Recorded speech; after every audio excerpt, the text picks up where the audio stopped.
Hi everybody, it's Glain here with Gaby O'Rourke, and we are just waiting for Tanya to join us. As always, we're starting a new thing here at the Executive Roundtable with these coffee chats, and we've run into a little bit of technical difficulty this morning, but stay tuned. Hopefully we'll have Tanya joining us in a second. But I just want to take a minute before we get started talking about our topic today of networking, just to welcome everybody to the format and specifically to kind of share with you why we decided to try this at the Executive Roundtable. One of the greatest things about my job is that I get to meet some really awesome leaders like Gaby through my work, and I always think about the opportunity. There's so much wisdom in our community. We just don't have enough opportunities to kind of connect and chat and get to know each other and share learning experiences. So we thought, those of you who've been on our traditional webinars sort of know that format, we thought we'd try a new one using this new technology. So welcome to our very first Executive Roundtable Coffee Chat Hangout.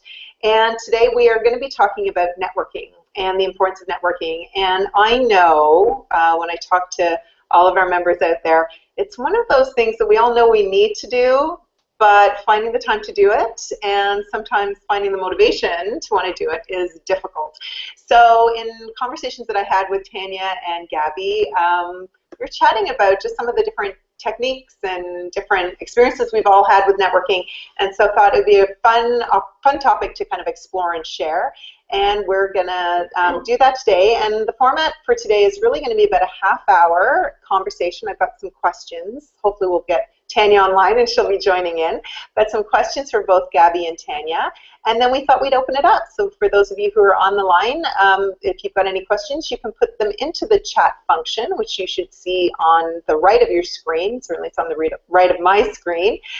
Feel free to pop some things in there, and we will answer them along the way. So I thought, why don't we get started? Because I have always been known as a bit of a networker throughout my career, and I know you're kind of the same. Like people, will often say, "Oh, you know everybody," yeah. And I never feel that way about it. But so for you, I mean, how have you cultivated this sort of brand of being, a networker? What is it that sort of got you to this point? Do you think where you've managed to? Well, I think networking is such an interesting topic, right? Because everybody talks about it, and we can always do more. But when I think about how I got started in networking, it goes right back to childhood, actually. Both my parents were entrepreneurs. They were in the business. Do I look in the middle of the screen? Yeah. Hey, Tanya, we're live, so welcome. Live. We're just getting started. So your timing is perfect. Yeah. Excellent. To give me her kind of view on networking and what her thoughts are on networking and how she got started. So we'll let her take it away, and then I'll come on over to you. So I was just, when I was thinking about this question, realizing that it goes back as far as childhood, watching my parents build their own business. And my mum, who was a headhunter, executive headhunter, did networking at a time when there was no smartphones, no LinkedIn. She would take up residence in a hotel lobby, and she would have one meeting, but always make sure there were 3 or 4 other meetings to follow. So any opportunity she had to stay connected with people, she used. And so I just learned it from that. My parents knew people for 40-odd years. They just never let them go. And so to me, networking came very naturally. And I think you're so good at kind of building out your network. And you said something to me interesting before we got on, that, you just thought you see every person you meet as somebody who could potentially add into your network. Yeah, absolutely. So, somebody recently said to me, which is a really interesting point, networking is a state of mind, right? It's about having a very connected state of mind. And when you think about it, if your role in life is to connect people, then networking starts to come very easily. Whenever I meet people, my goal is to learn as much as I can about them, and so from there I can figure out if there's connections to them. So it's not always about me. It's about how can I build bridges and make connections with the people I'm meeting. So Glain was referencing that I said I'll meet people that I interview, and I'll ask them to stay in as part of my network, even if I don't hire them.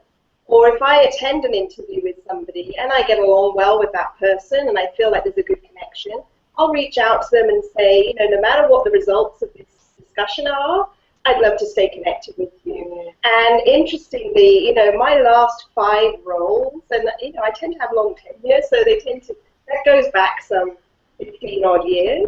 My last 5 roles have all come from networking. I love that. And one of her roles came from coming out to an Executive Roundtable event. How Yes. cool is that? Even better. So Tanya, I want to bring you in on the conversation, and I'm so glad we got the technical stuff sorted out. Murphy's Law, right? For sure. So you had I think you're very typical of so many people that are in our community. You and I met through networking. We got connected through a person that we both knew. And I remember you said something to me when we met that really, you know, really stuck with me, was that, you know, 12 years you've been in a company and you've been focusing on your work, which is what so many of us do. We get into our jobs and we have busy jobs and our heads get down and we just go full on into it. And then one day you find yourself on the other side of that fence and go, oh my gosh, like, where's my network? And you had said something at the time where you said to me, I realized I had this really great internal network at PepsiCo, but less of an external one. So what's been kind of the, you know, you're now kind of out on the other side and at the job hunt, what would be some of the kind of, I guess, lessons learned or things that you would share with people who are listening in who may be in the same boat right now? You know, they're reaching out to be on this video or to listen in to us because they know they need to be networking, but they're not doing it. What would be some things you'd share? Yeah, and you're right. It's exactly where I was. You know, a long time in one organization, very well networked. I could call people, you know, across the country, different functions, different countries. But when it came time to looking for a role and an opportunity for me, you know, I'd sort of neglected my external network. And if I think about advice for people and what I've learned, don't wait until you need it. Because once you're back out into the marketplace, it takes a long time to build a network and to connect with the people that will support you and learn about industries and all those things that you can get through the networking side. And I think the first barrier for me, or my excuse, and what I hear from a lot of people is, oh, it's just, I meant to go, I meant to do it, it took a lot of time, I got really busy with my head down, I got kids at home, and all of that stuff is really real, but I will never allow myself to let my network go, because actually my experience as I've rebuilt it has been so fantastic. I've met great people like yourself, Glain, I've met people who are friends and supporters, and people have been more than willing to help and support, and I think I was missing that before. So if there's anything, it's don't let that be a barrier. Put a plan, put a goal, even if it's small, which is, you know, I'm gonna you know, expand my network by a small number of people or attend events, or, you know, I'm gonna learn about an industry and I'm gonna do it this way. Set a goal and don't let it go to the wayside, because it's so much work to rebuild. Yeah, and I think to add to that, like, in order to get our work done and to achieve our full potential, sometimes we need to do that through and with other people. And sometimes the talent and the ideas and the resources you need aren't always within your work group. You know, they might not even be within your industry. Sometimes you need to be expanding outside of, you know, the tried and true and existing ideas and bringing in ideas from elsewhere. So your network, it's important to build it beyond the boundaries of your existing role. You know, I like to think about future needs in my network as well. You know, there might be people I need to know in the future, so my time to get to know them is now, so that, you know, when the time comes and I might need their help, their ideas, their information, they're already known to me. Well, and No, go ahead, Tanya. just to add, I mean, now it's a pipeline that takes a while. So people I may have been introduced to or connected with 12 months ago are, you know, returning now with hey, I thought of you for something. Remember we had this conversation, and from an opportunities perspective, that was a long pipeline, but it left a mark in terms of, you know, forward thinking. I wanted to ask both of you, and you, Tanya, went from a bit of a cold start back into networking. I know, Gaby, you and I were talking about, you're just talking about, when you think cultivating relationships as being just like an ongoing state of mind. But I think for a lot of people, the barrier is, how do I get started? Like, how do I approach somebody? I feel like I should have somebody in my network, but I don't know how to approach them. And so would love to kind of hear perspectives from both of you on that. Tanya, you want to lead off on that one, and then I'll flip over to Gaby? Yeah. For me, here's how I started. So, starting with a plan, what was it I wanted to accomplish? I actually started easy with what I called the low-hanging fruit. So, if the example would be, for me, it was, I want to find out more about this industry or organization. It started with the people in my current network, the close family, the colleagues I knew really well, who knew what was happening in my life.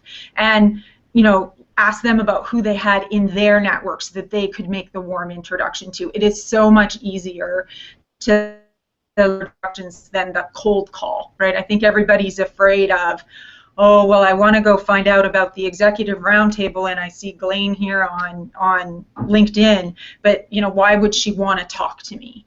So for me, it really starts with start easy and leverage the people that you know, and leverage their information to start you. Even if what you want to get to is a couple steps away, that's probably the most comfortable way for somebody starting cold.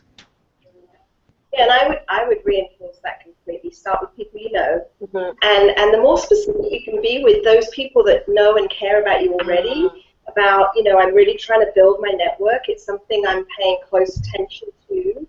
I'd really like to get to meet people in this industry or in this kind of position. The more specific you can be with your existing contacts, the more they're able to help you.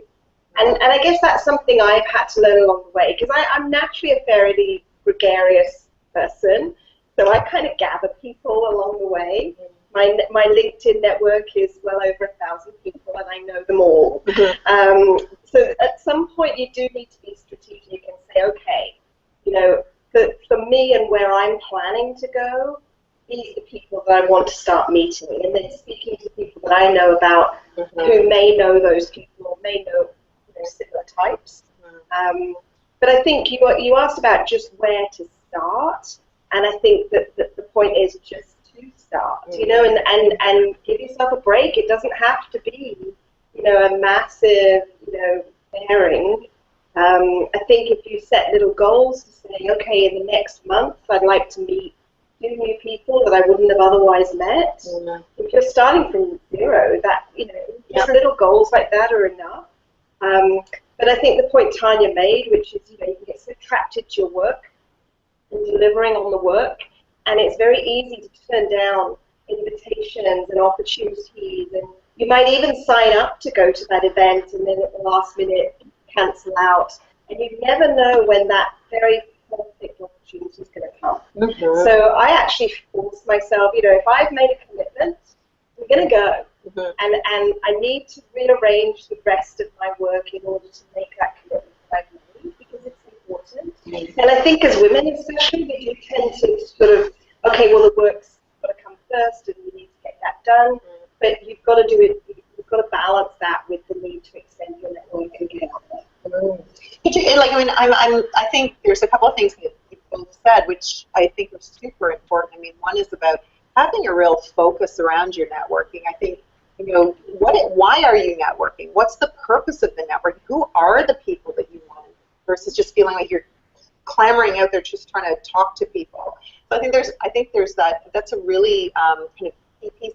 And then I think this idea of setting goals around your networking, because if you even set a goal, say, I want to meet 2 new people this month. Well, by the end of the year, you've met 24 new people. That's pretty good, right? Instead of always thought, well, I've got to do this, I've got to do that. So I think, it's funny, and you and I have a mutual person who's in our life who is very good at sending out the annual update. And it's interesting, because I actually wrote a blog about that experience, because I think one of the things in networking is, one thing to make the networking connection, but then how do you keep in touch, And so this strategy of the annual, here's my career update, and here's what I'm doing every year.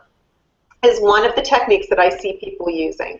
I get hit on a lot. A lot of people come in and ask me to meet with them and all of those kinds of things.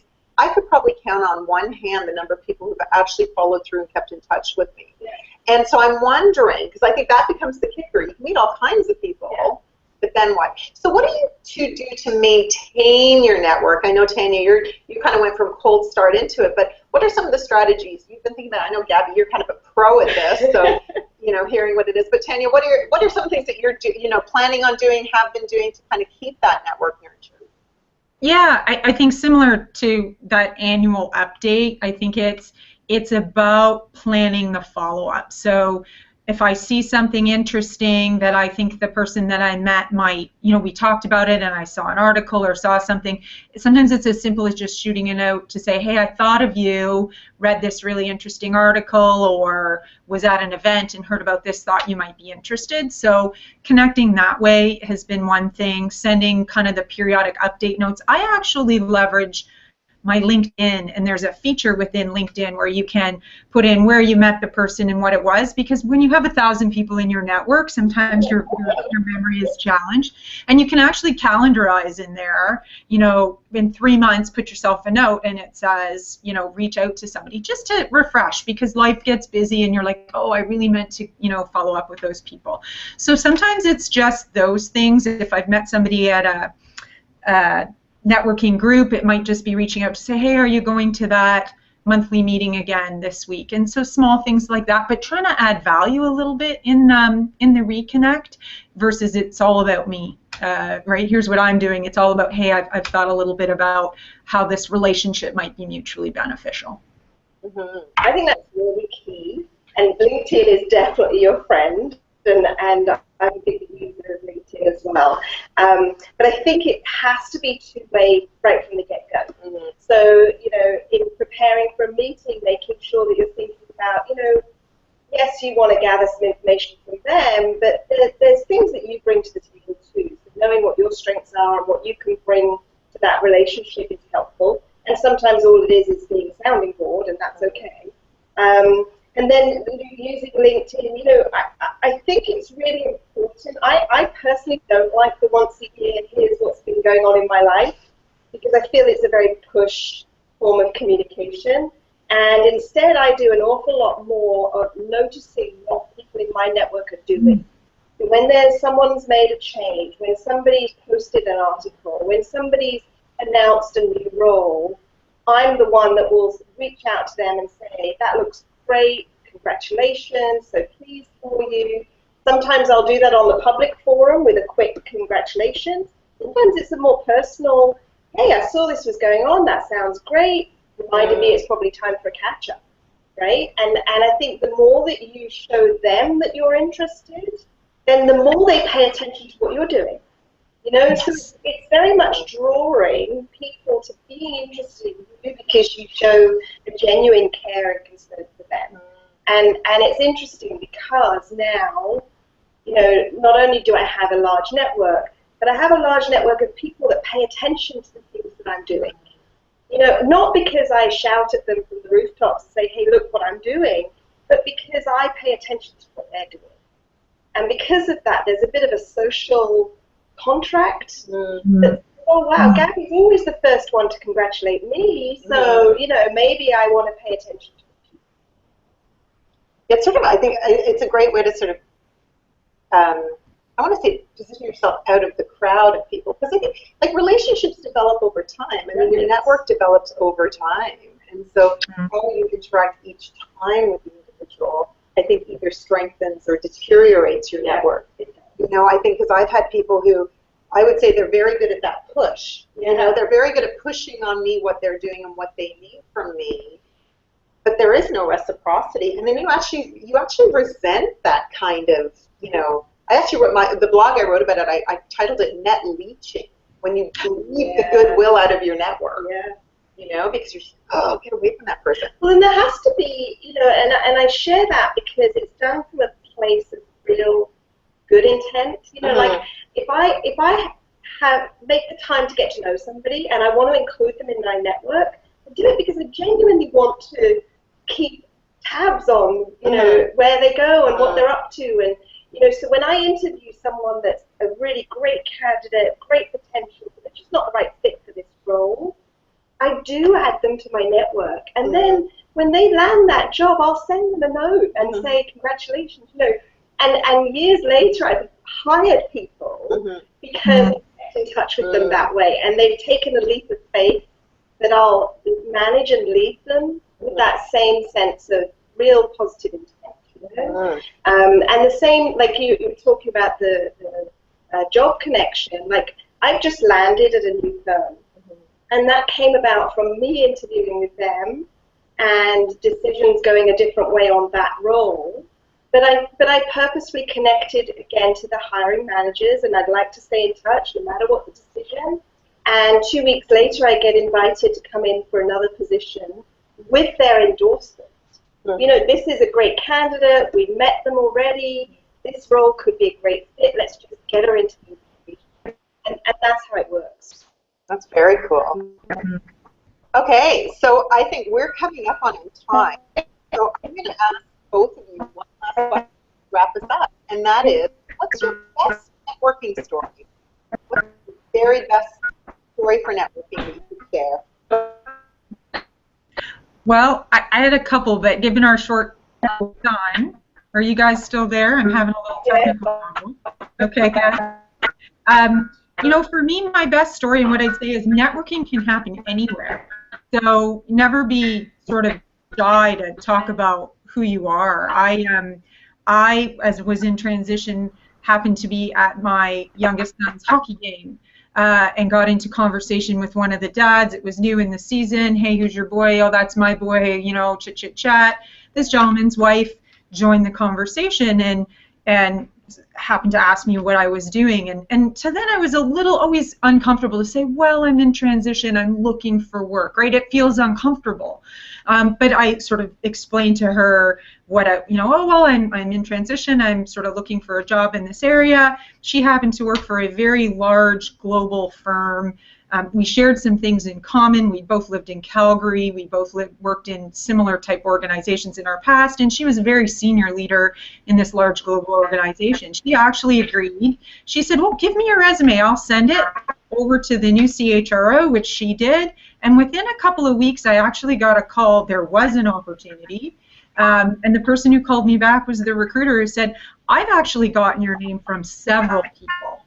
Right? So the networking was working, and it just took this one person who had a connection enough with me who was willing to take a flyer and put her name against mine and submit my resume in, and it was actually a role that I would have, there's some things changed in that organization and the job went away, but, networking can happen anywhere, and don't be hesitant when you've got an ask to put it out there, obviously in the right kind of way, but it doesn't have to be formal. It can happen anytime. Love that story. That's awesome. That's a great story. Yeah. And so I'll pick one that's less career-oriented, because we've had some great examples of career networking and how that opens doors, and I think all of us hope for those opportunities. So my networking story actually was related to business development. So, business development is my role. I'm all about helping the business to grow, and that comes through your network.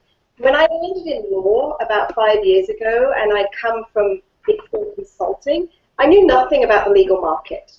And I knew only that decision makers were general counsel, whatever that means. It's like I got the name of a decision maker title, but I did know a general counsel, somebody that I'd worked with in the past. And so what I did was I reached out to that person and said, look, I'm new to legal. You're the only person I know that's a general counsel. Would you give me an hour to sit down and really explain the landscape of legal? And, by the way, if you know any other general counsel that could speak to me, I'd really appreciate it. Now, those meetings, I actually ended up making them very focused, very strategic, 25, 30 minutes in length. But she opened the doors of her network and said, I'm first of all, I'm happy to talk to you. And she gave me great info. And then she said, okay, you need to speak to these 3 people. And she even sent an introductory email, Gaby's trying to do this research. Would you mind talking with her? And because those 3 meetings were very value-adding meetings, those 3 people put me into others. Before you know it, I'd gotten into, you know, I think 30 meetings, and I'd won files for the firm that I was with. I think we ended up accounting something like $1.5 million worth of business from those meetings. And even though the intent was informational, it was a very well, you know, like the relationship forming led to business. So networking, yes, it can open career path doors, but it also can, you know, generate business. And even if you're not intending to generate business, it can do that. Yeah, so, I love that story. Yeah, that's a great story. And I think networking, we always think of networking really in that form of I've got to get a job, so therefore I need to be networking. And yet I think internally, externally, there's so many phenomenal reasons to cultivate your network and cultivate your skills at networking. Yeah. Right? Well, thank you both so much for joining me for this very first inaugural coffee chat, roundtable, whatever we're going to be calling this thing. It's great to have you both on board. I think you've given lots of great tips. So this will be something that we will be posting up on our website. So for those that didn't have a chance to watch it live, they'll be able to tune in and watch it. But thank you for coming out, and we'll look forward to seeing some of you at a future e-hangout. We've got to come up with a name for this. Bye, everybody. Thanks, Tanya. Thanks, everybody. Yeah.